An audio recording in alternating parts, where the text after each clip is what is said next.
معاذ کو وہ دیبا سے لے کر گود میں بٹھا چکا تھا۔ ہائے مسٹر شارف، سفید چست جینس پر چھوٹی سی فراک نما شرٹ پہنے وہ چہکتی ہوئی زینیں اترتی نیچے آئی۔ شارف صاحب نے بھی اپنے بازو پھیلائے، باہوں کا گھیر گردن کے گرد ڈال کر وہ ان کے ساتھ چپکی تھی۔ زینیں اترتی مہتاب الوی نے ضبط سے یہ منظر دیکھا، جبکہ شارف صاحب کی گرے آنکھیں بھی مہتاب پر تھیں، جو گرین پرنٹڈ سلیو لیس لانگ شرٹ اور کیپری پہنے سنہری بالوں کو ہمیشہ کی طرح کمر پر بکھرائے تیار تھی۔ دوپٹہ ندارت تھا۔ شارف صاحب نے مشل کو باہوں میں لیے گہری نگاہ مہتاب الوی پر ڈالی، جسے اس نے بمشکل ضبط کیا تھا۔ ایک ادھوری سی نظر اس شخص نے احد پر ڈالی۔ مہتاب کو دوبارہ دیکھ کر انہوں نے ہونٹ گول کیے، آنکھ دبا کر مہتاب الوی کو ایک طرح کا کمپلیمنٹ ہی دیا تھا۔ وجود میں جیسے انگارے سے بھڑک اٹھے، وہ مشل کو شارف سے دور کرنے کے لیے تیزی سے زینیں اترتی مشل کی جانب آئی۔ سفید بلاؤز کے ساتھ سفید جالی دار ساڑی پہنے شبنم بیگم بھی لاؤنج میں آ چکی تھیں۔ شارف نے ہولے سے مشل کو خود سے دور کیا۔ احد کو اٹھانے کے لیے انہوں نے ہاتھ بڑھائے تھے، لیکن وہ ڈرتا ہوا مہتاب سے چپکا، جبکہ مہتاب نے بھی اس کا ہاتھ سختی سے جکڑا تھا۔ شارف نے ہلکے سے ماتھے پر بل ڈال کر مہتاب کو دیکھا، لیکن وہ نگاہ پھیر چکی تھی۔ یہ آپ کا موبائل، وہ نظر انداز کرتے مشل کی جانب مڑے۔ مہتاب کی آنکھوں میں ہلکی سی حیرت ابھر کر معدوم ہوئی۔ یہ عام سی بات تھی، اس گھر کی خبر شارف ابدال صاحب سے اوجھل نہیں رہ سکتی تھی۔ تبھی صبح ہوتے ہی موبائل آ چکا تھا۔ تھینکس شارف، آپ سچ میں بہت اچھے ہیں، وہ دوبارہ ان کے سینے سے لگی۔ جواباً انہوں نے بھی بازو حائل کیے تھے۔ مسٹر شارف، ہمیں دیر ہو رہی ہے، وہ ضبط کیے باوجود بلند سا بولی۔ مشل ٹیڑھا منہ کیے شارف سے دور ہوئی، سبز آنکھیں برہم سی تھیں۔ جائیں شارف، مس مہتاب الوی کی میٹنگ رہ جائے گی۔ دانت پیستے اس نے احد اور مہتاب کو دیکھا۔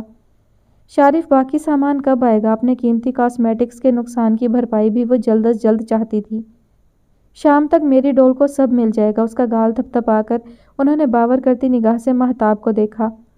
لب کاٹتی وہ احد کا ہاتھ تھامے باہر کی جانب بڑھی۔ مزید وہاں رکنا اس کے سانس روکنے جیسا تھا۔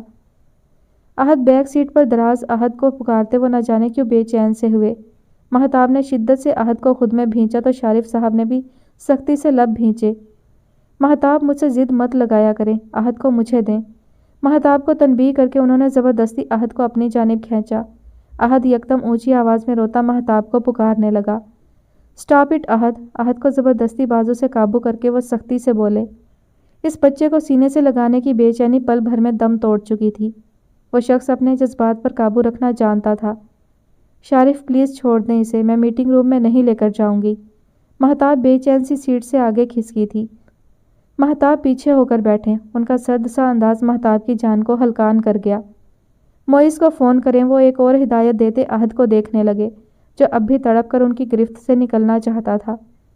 شارف پلیز بچے کو چھوڑ دیں، میں آپ کو کہہ رہی ہوں نا کہ احد میٹنگ روم میں نہیں جائے گا، پھر آپ کیوں زور زبردستی کر رہے ہیں؟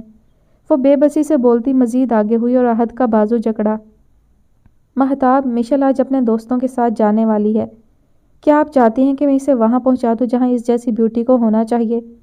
شارف کی ازلی دھمکی سے مہتاب کا سانس خشک ہوا۔ وہ کانپتی ہوئی پیچھے ہو کر بیٹھی اور سسک کر روئی۔ ہر لمحہ اذیت اس کی جان ختم کر رہی تھی۔ آج کے بعد آپ مجھے مشل کے روم میں نظر آئے تو میں آپ کو اپنے بل ڈاگز کے سامنے پھینکنے میں وقت نہیں لگاؤں گا، گاٹ اٹ؟ احد کی سیاہ آنکھوں کو گھورتے وہ سختی سے بولے۔ احد دم سادے اس جلاد شخص کو دیکھتا رہ گیا۔ حلق میں آواز دب سی گئی تھی، وہ 5 سالہ بچہ بھی اس کی دھمکی سنتا جیسے حواس کھونے لگا تھا۔ مہتاب، آپ نے معیز کو کال کیوں نہیں کی؟ شارف صاحب نے احد کو گود میں بٹھا کر نرمی سے استفسار کیا۔ اس نرمی کو مہتاب نے بدقت سہا تھا۔ اس پورے عمل کے دوران ڈرائیور خاموشی سے گاڑی چلاتا رہا۔ وہ ڈرائیور بھی شاید روبوٹ تھا۔ کانپتے ہاتھوں سے اس نے موبائل نکال کر معیز کا نمبر ڈائل کیا۔ چند بیلز کے بعد کال اٹھا لی گئی تھی۔ خیریت ہے مہتاب، اتنی صبح فون؟ دوسری جانب سے کال اٹھا لی گئی۔ معیز جھٹ سے بولا تو شارف نے آگے بڑھ کر مہتاب کے کان سے فون کھینچ لیا۔ احد کو اگلے 15 دن تک اپنے پاس رکھو گے، اور میری بات غور سے سنو، کوئی چالاکی مت کرنا۔ چالاکی کا خمیازہ جانتے ہو نا، پھر کون بھگتے گا؟ مہتاب میرے ساتھ مری جا رہی ہے، وہ آرام سے اسے تفصیل بتانے لگے۔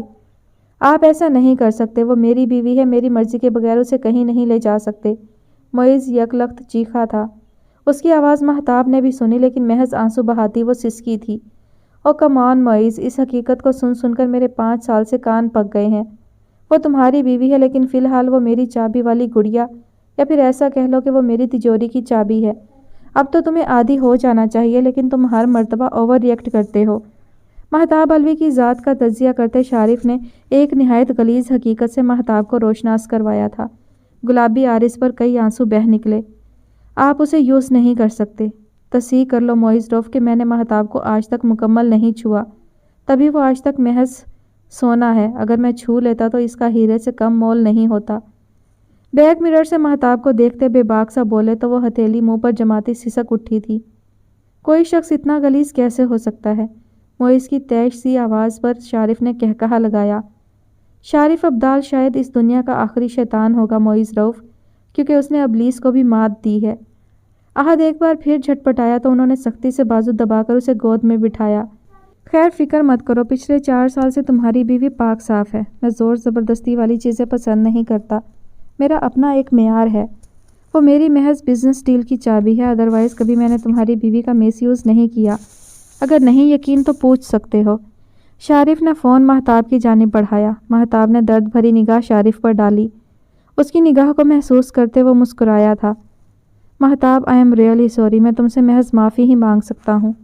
کاش میں اتنا بے بس نہ ہوتا، کاش کہ میں تمہیں بچا سکتا۔ وہ 28 سالہ شخص بے بسی سے سسکا تھا۔ مہتاب الوی نے کئی آنسو اپنے اندر اتارے۔ بنا کچھ بولے اس نے فون رکھ دیا تھا۔ میں جانتا تھا وہ یہی کہے گا، کیونکہ وہ ایک کمزور مرد ہے۔ وہ کبھی بھی طاقتور نہیں بن سکتا جو اپنی فیملی کی حفاظت نہیں کر سکتا، کیونکہ اس کی حفاظت کا ذمہ میرے سر ہے۔ شارف کا فاتحانہ انداز مہتاب الوی کو پاتال میں پھینک رہا تھا۔ کیا کوئی شخص اس حد تک ذلیل سفاک ابلیسیت کی آخری حد لیے ہوئے ہو سکتا تھا؟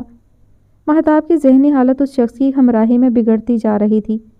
عنقریب تھا کہ وہ لڑکی اس شخص کی ہمراہی میں خود کو ختم ہی کر لیتی، لیکن یہ اذیت محض موت پر ہی تو تمام نہیں ہو سکتی تھی۔ موت کے بعد بھی شاید یہ اذیت جاری و ساری رہتی۔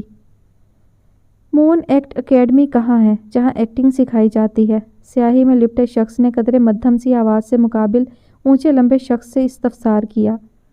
مقابل شخص نے سامنے سے لڑکے کو غور سے دیکھا۔ ایکٹنگ سیکھنا چاہتے ہو؟ اور کس نے بھیجا ہے تمہیں؟ سگریٹ سلگاتے شخص نے رازداری سے اس سے استفسار کیا۔ مجھے زاہد بٹ نے بھیجا ہے۔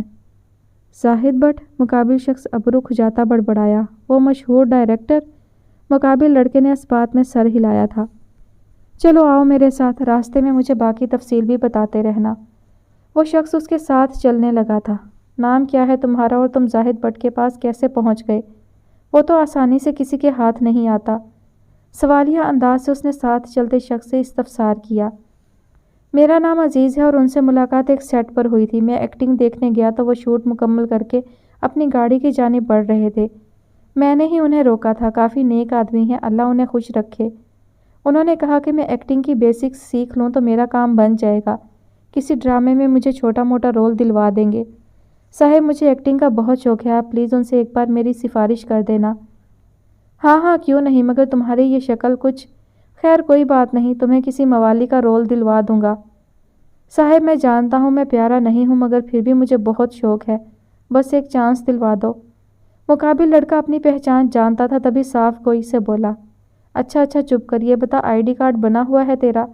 مقابل نے نفی میں سر ہلایا تو وہ شخص بھی مسکرایا تھا۔ کیوں نہیں بنوایا؟ ایکٹنگ سیکھنے تو یہاں آ رہا ہے اور آئی ڈی کارڈ ہی نہیں بنوایا؟ صاحب پیسے نہیں تھے تو بنوایا نہیں، لیکن آپ کہو گے تو بنوا لوں گا۔ تیرے سے 400-500 کا آئی ڈی کارڈ نہیں بن سکا تو باقی تو کیا کرے گا؟ گدی پر ایک تھپڑ مارے وہ مضحکہ پن سے مسکرایا۔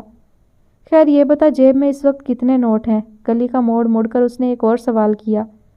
صاحب انہوں نے کہا تھا 20,000 کا انتظام کرنا ہوگا، پر میں 10,000 ہی لا پایا ہوں۔ دلگیر سا اس نے بوسیدہ سی جیکٹ سے آنسو پونچھے۔ ابے روتا کیوں ہے، 10,000 بھی بہت ہیں، بس تو نے چپ چاپ آفس میں بیٹھے شخص کو پکڑانے ہیں، بولنا کچھ نہیں ہے۔ ٹھیک ہے صاحب میں کچھ نہیں بولوں گا، پر مجھے چانس کب ملے گا؟ پہلے ایکٹنگ تو سیکھ لے، پھر چانس بھی مل جائے گا۔ وہ شخص پھر سے گدی پر تھپڑ مارتا مسکرایا تھا۔ صاحب بس پیسے ادھار لیے ہیں تو ڈر بھی لگتا ہے کہیں یہ ضائع نہ چلے جائیں۔ کس سے ادھار لیا ہے پیسہ؟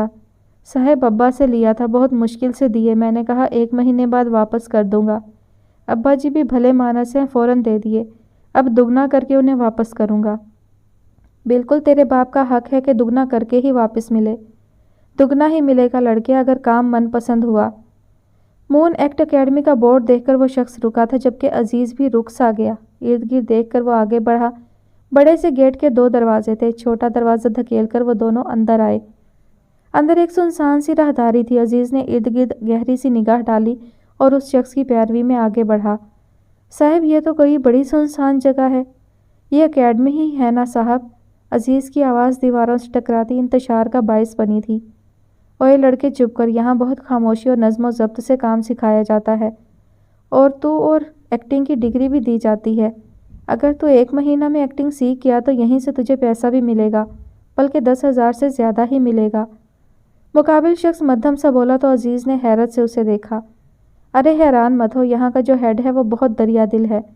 آج کے جدید دور میں کام بہت مشکل سے ملتا ہے۔ وہ ایکٹنگ کے ساتھ ساتھ موبائل کے ڈرامہ پر کام کرنے کا موقع فراہم کرتے ہیں۔ وہاں تجھے چانس آسانی سے مل جائے گا۔ صاحب، یہ کیسا ڈرامہ ہوتا ہے؟ میں سمجھا نہیں۔ ابے سمجھ جائے گا، صبر تو رکھ، آجا اندر۔ وہ اسے لیے اندر کی جانب بڑھا تو تبریز بھی سانس بحال کیے آگے بڑھنے لگا۔ راہداری کے ختم ہوتے ہی ایک لائن میں 3 کمرے اسے نظر آئے۔ یہ 2 منزلہ اکیڈمی تھی، زینے عقبی رخ پر تھے۔ وہ شخص دروازہ نوک کر کے اندر بڑھ گیا۔ عزیز کو اس نے رکنے کا اشارہ دیا تھا۔ میکانیکی انداز میں اس کی گردن بائیں جانب مڑی۔ وہ ایک ایک حصے کو اپنی نگاہ میں ازبر کرنے لگا۔ چند منٹوں بعد ہی اسے اندر بلایا گیا۔ وہ سر جھٹکتا اندر کی جانب بڑھا۔ ٹیبل کے اس پار سربراہی کرسی پر ایک کریہ صورت والا شخص براجمان تھا۔ اس کی لال آنکھیں دیکھ عزیز کو جھرجھری آ گئی۔ اس شخص نے بنا کچھ کہے ہاتھ آگے بڑھایا تو عزیز نے اپنے ساتھ آئے شخص کو دیکھا، جس نے آنکھ کے اشارے سے اسے پیسے دینے کو کہا۔ وہ سیدھا سی جیکٹ کی جیب سے 10,000 روپے اس شخص کی جانب بڑھائے۔ چیئر پر بیٹھے شخص نے بدلے میں ایک رسید اس کی جانب بڑھائی۔ کل سے رات 8 بجے تم آ جایا کرنا، وہ سرخ آنکھوں والا شخص اس پورے عمل کے دوران بھاری سی آواز میں بولا تھا۔ صاحب، کام ملے گا نا؟ وہ نہ چاہتے ہوئے بھی بول اٹھا تھا۔ مقابل شخص نے انگارہ آنکھیں اس پر ٹکائی، جبکہ ساتھ کھڑے شخص نے بازو سے عزیز کو جکڑا تھا۔ عزیز نے ڈرتے ڈرتے مقابل شخص کو دیکھا اور سوالیہ ابرو اچکائی۔ چلو یہاں سے، کل رات 8 بجے آ جانا، کلاس کا وقت 8 بجے سے 9 بجے تک ہوتا ہے۔ وہی شخص اسے بازو سے جکڑے لے کر وہاں سے نکلتا چلا گیا۔ مری کی سڑکوں پر دوڑتی شارف ابدال کی گاڑی فل سپیڈ میں تھی۔ احد کو وہ راستے میں ہی معیز کے حوالے کر چکا تھا۔ مہتاب نے ایک بار بھی معیز کی جانب نہیں دیکھا۔ مہتاب، مسٹر چارلی کے ساتھ اچھے سے بات چیت کرنا۔ اوپس، بات چیت کہہ رہا ہوں۔ وہ پیشانی مسلتے رکا۔ میرا مطلب ہے اپنے چہرے کے زاویے ٹھیک رکھنا اور کوشش کرنا انہیں اپنی جیکٹس اور کوٹ کے یونیک پیس ہی دکھانا۔ وہ ان کا مطلب اچھے سے سمجھ چکی تھی۔ سپاٹ چہرہ لیے وہ باہر ہی دیکھتی رہی۔ گاڑی ایک لگژری ہوٹل کے سامنے رکی تو مہتاب بھی ہینڈ بیگ اٹھا کر سیدھی ہوئی۔ یہ 3 منزلہ اعلیٰ قسم کا ہوٹل تھا۔ کم آن مہتاب، موڈ ٹھیک کرو۔ میں اگر نرمی برت ہی لیتا ہوں تو کم از کم مجھے اچھا رسپانس دیا کرو۔ ان کا انداز ایسا تھا جیسے وہ کوئی دل پسند کپل ہوں۔ وہ بنا کچھ بولے باہر نکل آئی۔ شارف نے آگے بڑھ کر اسے بازو کے حصار میں لینا چاہا۔ وہ تڑپ کر فاصلے پر ہوئی۔ مہتاب الوی، اپنی حیثیت مت بھولو۔ آئندہ اگر میرا ہاتھ جھٹکا تو میں ہاتھ توڑنے میں وقت نہیں لگاؤں گا۔ شارف نے کرسٹل آنکھیں بڑی کیے اسے گھوری سے نوازا، جبکہ وہ آنکھیں جھپکتی آنسو اندر اتارتی آگے بڑھی۔ ریسیپشن سے چابی لیے دونوں نے اوپر کی جانب قدم بڑھائے۔ تم نے اپنی میڈیسن رکھی تھی؟ شارف الوی کو اس کا خیال آ ہی گیا تھا۔ اس نے نفی میں سر ہلایا۔ میں ڈرائیور سے کہتا ہوں، وہ لا دے گا، اور اگر ناغہ کیا تو مجھ سے برا کوئی نہیں ہوگا۔ مہتاب نے سر اس بات میں ہلایا تو شارف ہنکارا بھرتے اپنے کمرے کی جانب بڑھ گیا۔ وہ بھی تھکے قدم لیے اپنے کمرے کی جانب آئی۔ آنسوؤں نے آج پھر ان گالوں کا راستہ دیکھ لیا تھا۔ بریلینٹ شام، کیا کمال پوز دیے تم نے۔ آئی سویئر کسی جلاد کے چہرے پر بھی اتنا سپاٹ پن نہیں ہوتا جتنا تم لے آتے ہو۔ مسٹر، کیا ایکسپریشن ہوتے ہیں، کیا سٹائل تھا۔ قسم سے تم کسی ڈرامہ یا فلم میں کام کرو تو ہر پروڈکشن کمپنی، ہر ڈائریکٹر تمہیں اپنی فلم میں کاسٹ کرنا چاہے، اور میں تو کہتی ہوں تم خود کو انٹرنیشنل لیول پر لاؤ۔ اف اف شام، میں ہر بار تمہاری فین ہو جاتی ہوں۔ دیبا کی پرجوش سی آواز پر وہ سمٹا سا مسکرایا۔ حال ہی میں لانچ ہوئے نیو برانڈ، جو چند مہینوں میں ہی شہرت کی بلندیوں پر پہنچا تھا، دیبا کے ساتھ کانٹریکٹ سائن کر چکا تھا۔ اسی شوٹ کے سلسلے میں وہ آج کافی مصروف رہا تھا اور اب وہ سیدھا دیبا کے پاس آیا تھا۔ ویسے شام، تم شلوار قمیص میں کافی خوبصورت لگتے ہو۔ اٹس ٹو مچ دیبا، بس کریں۔ وہ کاؤچ پر لیٹنے کے سے انداز میں بیٹھا۔ آئی سویئر شام، میری گرتی ساکھ کو جیسے تم نے بحال کیا تھا نا، میں ساری عمر بھی تمہارا قرض نہیں چکا سکتی۔ اب دیکھو نہ جانے کتنے ماڈلز ایکٹریس کو میں انٹروڈیوس کروا چکی ہوں، لیکن جو کام تم نے کیا وہ کوئی بھی نہیں کر پایا، اور نہ تم مجھے چھوڑ کر آگے بڑھے۔ دیبا پلیز ایموشنل مت ہوا کرے، میں اپنے کام کے ساتھ مخلص رہنا چاہتا ہوں۔ کاٹ میں لیٹے ماز کو دیکھ کر وہ اسی کی جانب آیا۔ ویسے یہ مستحسن صاحب کہاں ہیں؟ کافی دن سے نظر نہیں آ رہے۔ وہیں جہاں ہوتے ہیں، دیبا آنکھ رگڑتی مسکرائی۔ ایز یوزول اپنے روم میں، نہ جانے ان کے ذہن میں اتنے یونیک آئیڈیاز آتے کہاں سے ہیں۔ ہمیشہ کی طرح دیبا شروع ہو چکی تھی، جیسے آپ کے دماغ میں آتے ہیں کہ کس ڈیزائنر کو اپروچ کرنا ہے، کس نے آپ کو اپروچ کرنا ہے، کس فوٹوگرافر سے رابطے بحال کرنے ہیں، کس انسان کو گلیمر کی دنیا میں انٹروڈیوس کروانا ہے۔ وہ تفصیلاً بولتا ماز کو اٹھا چکا تھا۔ اس بچے سے اسے خصوصی لگاؤ تھا۔ شام، شادی کر لو۔ ماز میں اس کی دلچسپی دیکھتی وہ آج بھی خود کو کہنے سے روک نہیں پائی تھی۔ وہ یکلخت تھم سا گیا اور ایک اچٹتی نگاہ دیبا پر ڈالی جو کوہنیاں ٹیبل پر ٹکائے آگے ہو کر بیٹھی تھی۔ دیبا لیو دس ٹاپک، میں یہاں فریش ہونے آیا ہوں، وہ سپاٹ سا جبڑے بھینچتے ہوئے بولا۔ کیا اسے ڈھونڈنا نہیں چاہتے؟ وہ اب بھی خاموش نہیں ہوئی تھیں۔ شام، 6 سال ہو چکے ہیں، 6 سال کم عرصہ نہیں ہوتا۔ نہ تم آگے بڑھنا چاہتے ہو، نہ پیچھے مڑ کر دیکھتے ہو۔ تنہا یہ سفر نہیں کٹے گا۔ دیبا، آپ جانتے بوجھتے میرے زخموں پر نمک چھڑک رہی ہیں۔ کیا آپ نہیں جانتی کہ میں نے کتنا سفر کیا ہے؟ خلاف توقع وہ آج پھٹ پڑا تھا۔ میں اسی لیے تو کہتی ہوں کہ کسی اچھی لڑکی سے شادی کر لو۔ کب تک اکیلے رہو گے؟ ماشاءاللہ 29 کے ہو چکے ہو۔ ایک بڑی بہن ہونے کی حیثیت سے میں تمہارا بسا ہوا گھر دیکھنا چاہوں گی، تمہارے بچوں کی پھپھو بننا چاہتی ہوں۔ میری سادگی دیکھو، میں کیا چاہتی ہوں۔ آخری الفاظ پر مزاح تاثر دیے وہ ماحول کی سرد مہری کو کم کرنا چاہتی تھی۔ یہ حسرت آپ کی شاید حسرت ہی رہے۔ نہیں شام، تم ماڈل نہیں بننا چاہتے تھے، لیکن آج تم ایک ٹاپ ماڈل ہو، یہ بھی تو قسمت کا فیصلہ ہے۔ اور شادی انسان کو بہت سی لا یعنی سوچوں برائیوں سے بچا لیتی ہے۔ دیبا، کیا اسے میری یاد نہیں آتی؟ زبان سے شکوہ پھسل ہی گیا تھا۔ وہ ماز کو واپس کاٹ میں لٹا کر سیدھا ہوا۔ ایک لمبی سانس کھینچتا وہ اندر کی تلخی کو کم کرنا چاہ رہا تھا۔ دیبا کو یکلخت اس پر ترس آیا۔ اس کی پرسوز سی آواز نے نہ چاہتے ہوئے بھی دیبا کی آنکھ نم کی۔ ایک بار تو پکارتی، ایک بار تو مجھے ڈھونڈنے کی کوشش کرتی، لیکن شاید وہ بے حس بن گئی تھی یا پھر اس کی محبت اس کی طرح فریب تھی۔ دیبا، کیا کسی کے لیے اتنا آسان ہوتا ہے چھوڑ جانا؟ کیا اس کا دل نہیں تڑپا تھا؟ 3 دن، وہ ان 3 دنوں میں بھی میرے پاس نہیں آئی۔ میں پل پل اذیت میں تڑپتا رہا، میری امید دم توڑ رہی تھی۔ کم از کم وہ یہی بھرم رکھ لیتی کہ ہمارا برسوں کا ساتھ تھا، ایک اٹوٹ بندھن تھا جو کبھی نہیں ٹوٹ سکتا۔ لیکن ٹوٹ گیا تھا، سب ختم ہو گیا، امید ہی ختم ہو گئی۔ اب کبھی وہ ان راہوں میں مل بھی گئی تو میں منہ موڑ کر نکل جاؤں گا، میں جان کر بھی انجان بن جاؤں گا۔ وہ اپنے اندر پکتی کٹھنائیوں کو آج پل بھر میں اگل گیا تھا۔ دیبا چیئر پیچھے گھسیٹے اٹھ کھڑی ہوئی۔ شام، آئی ایم ریئلی سوری۔ میں جانتے بوجھتے تمہارے زخم کو ریت دیتی ہوں، لیکن میں تمہیں اکیلا بھی نہیں دیکھ سکتی۔ ایک بار پھر اس کی تلاش میں نکل جاؤ، کیا پتہ وہ منتظر ہو۔ نہیں دیبا، میں نے اس رات عہد کیا تھا جب میں ویران سڑکوں پر رویا تھا۔ میں نے عہد کیا تھا کہ میں پیچھے مڑ کر نہیں دیکھوں گا۔ وہ ذرا توقف سے بولا۔ وہ تمہارا ماضی نہیں ہے شام، وہ شاید تمہارا مستقبل ہے۔ دیبا پلیز کچھ اور بات کریں۔ اوکے کر لیتے ہیں، پر پہلے اپنا یہ پھولا منہ تو بحال کرو۔ اپنے خوش گفتاری بحال کرتی وہ شام کی مسکراہٹ بھی بحال کرنا چاہتی تھی۔ کیسے ہو زوار، دل لگ رہا ہے نا؟ فون کان سے لگائے وہ بیڈ پر ٹیک لگا کر دراز ہوئے۔ شارف میرے یار، تم نے تو شاید مجھے جنت میں بھیج دیا ہے۔ یہ تمہارا پرفیوم ہاؤس کیا شاہانہ اور خوبصورت جگہ ہے۔ ویسے مجھے حیرت ہوتی ہے تم یہ خوبصورت جگہ چھوڑ کر پاکستان جیسے ملک میں کیوں آ بسے ہو۔ ان کی ازلی گفتگو سنتے شارف تمسخرانہ مسکرائے۔ وہ پچھلے 2 سال سے فرانس میں مقیم تھے، وقتاً فوقتاً وہ چکر لگاتے رہتے تھے، لیکن شارف انہیں کم ہی یہاں رکنے دیتا۔ شارف نے زوار الوی کو پرفیوم ہاؤس کا مکمل اختیار دے دیا تھا۔ شارف، ماہ کیسی ہے؟ آج نہ چاہتے ہوئے بھی انہیں مہتاب کا خیال آیا تھا۔ ہاں وہ ٹھیک ہے، مری آنے کی ضد کر رہی تھی، ایک میٹنگ بھی تھی، سوچا اسے بھی ساتھ لے آتا ہوں۔ انہیں تفصیل بتاتے بالکنی کی جانب آئے۔ تم کتنے اچھے ہو شارف، ماہ کی اتنی بڑی بڑی غلطیاں کیسے نظر انداز کر دی۔ میں ہوتا تو شاید کبھی معاف نہیں کر پاتا۔ سوار، وہ مجھے عزیز ہے، بیٹیوں جیسی عزیز کہہ لو۔ اب تو موئز کے حوالے سے وہ میری بہو ہے، تو سزا کیا دوں اسے؟ وہ متانت سے بولتے ہاتھ میں تھامے گلاس میں سے گھونٹ بھرنے لگے۔ ان کے چہرے پر درج شیطانیت سے ماحول بھی سہما سا تھا۔ ویسے وہ نیو پرفیوم کب مارکیٹ میں لاؤ گے؟ کافی عرصہ ہو گیا ہے۔ سوار نے ہی بات کا رخ بدلا تھا۔ نیکسٹ منتھ اسی پر کام کرنے والا ہوں، بے فکر رہو۔ اس بار ڈبل پروفٹ چاہتا ہوں، اسی لیے پرفیوم کی ڈیزائن میں تھوڑی رد و بدل کروانا چاہ رہا ہوں۔ جیسے تمہیں مناسب لگے، لیکن میں اگلے ماہ واپس آنا چاہتا ہوں۔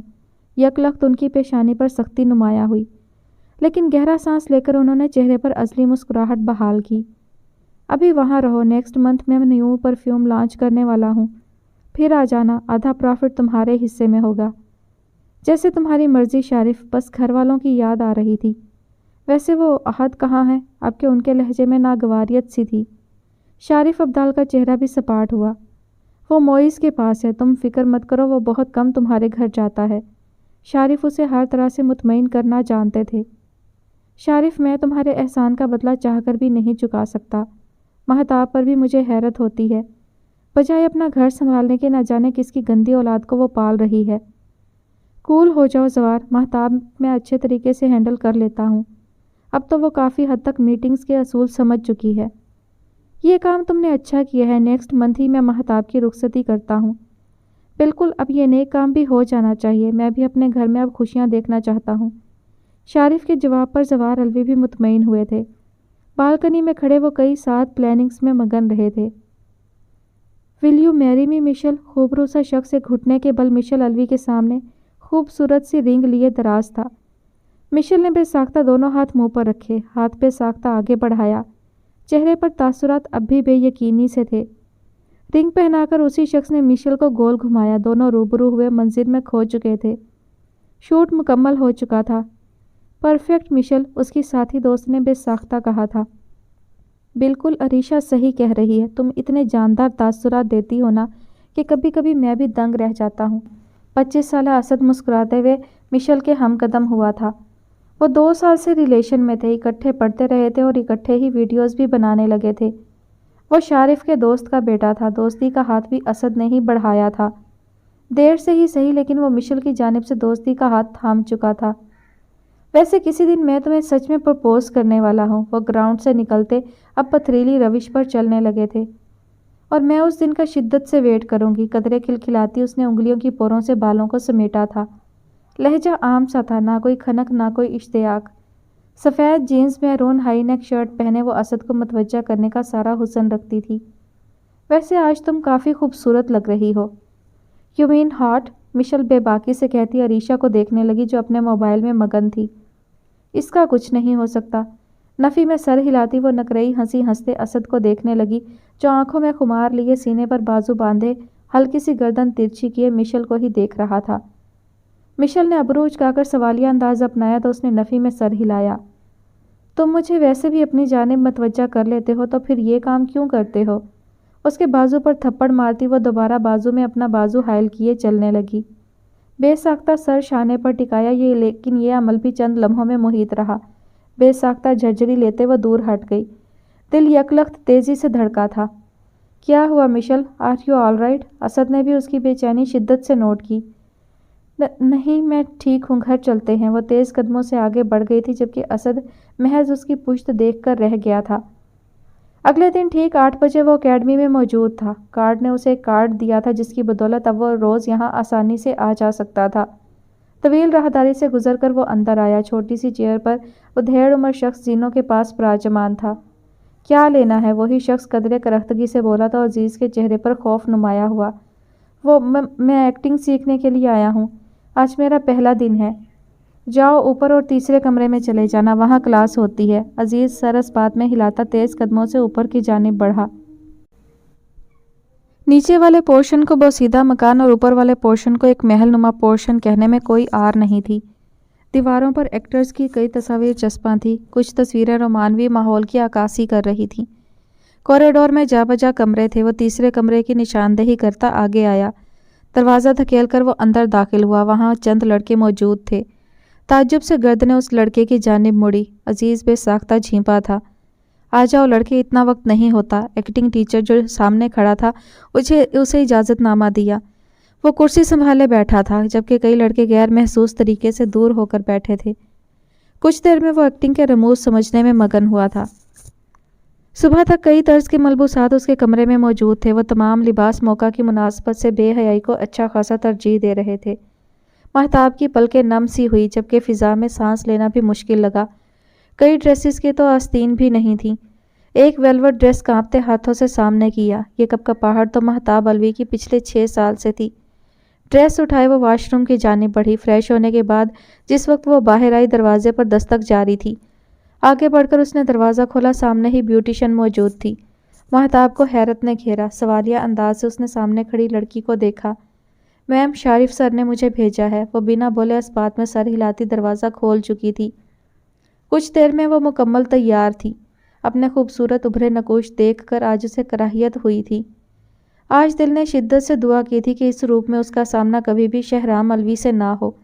مصنوعی پلکیں جھپک کر اس نے بمشکل آنسو ضبط کیے۔ گردن کو ابھارنے کے لیے بیوٹیشن نے جوڑے کو تھوڑا سا بلند کیا تھا۔ گہرا گلا دیکھتی وہ سسکی، لیسن، یہ جوڑا کھول دیں، بال دونوں اطراف میں کر دیں۔ بوکھلائی سی وہ بولی تو بیوٹیشن نے حیرت کی زیادتی سے آنکھیں پھیلائیں۔ ہمیشہ کی طرح مہتاب الوی نے لب بھینچ لیے۔ اوکے، آپ بیٹھیں۔ اس نے جوڑا کھول کر بالوں کو کرل دے کر دونوں اطراف میں پھیلا دیا تھا۔ کچھ حد تک مطمئن ہوتی وہ کھڑی ہوئی۔ دروازے کے باہر ہی شارف ابدال موجود تھے۔ ایک تنقیدی گہری سی نگاہ مہتاب پر ڈال کر انہوں نے گال سہلایا۔ ان کا بے باک انداز مہتاب کی جان ہلکان کر دیتا تھا۔ میں ویسے ہی تمہیں اپنی کامیابی کی چابی نہیں سمجھتا۔ تم جیسی خوبصورتی اگر ساری دنیا بھی گھوم کر ڈھونڈی جائے تو نہیں مل سکتی۔ اس کی کلائی تھام کر اپنے غلیظ لمس کا جادو جگا رہے تھے۔ میٹنگ کے لیے دیر ہو رہی ہے۔ یا دیر ہی ہو گئی، وہ زمانی سا بولتے لبوں کے کونے پھیلائے مہتاب کے گال سے لٹ پیچھے کرنے لگے۔ وہ بے جان مورت بنی ساکت کھڑی رہی۔ چلو آ جاؤ، ورنہ معیز کی امانت میں خیانت ہو جائے گی۔ اس کو حصار میں لیتے وہ آگے بڑھ رہے تھے جبکہ تڑپتے دل کی پکار کو نظر انداز کیے مہتاب تلخ سا مسکرائی تھی۔ یہ اس کے کرموں کی سزا تھی جو اسے اب تاعمر بھگتنی ہی تھی۔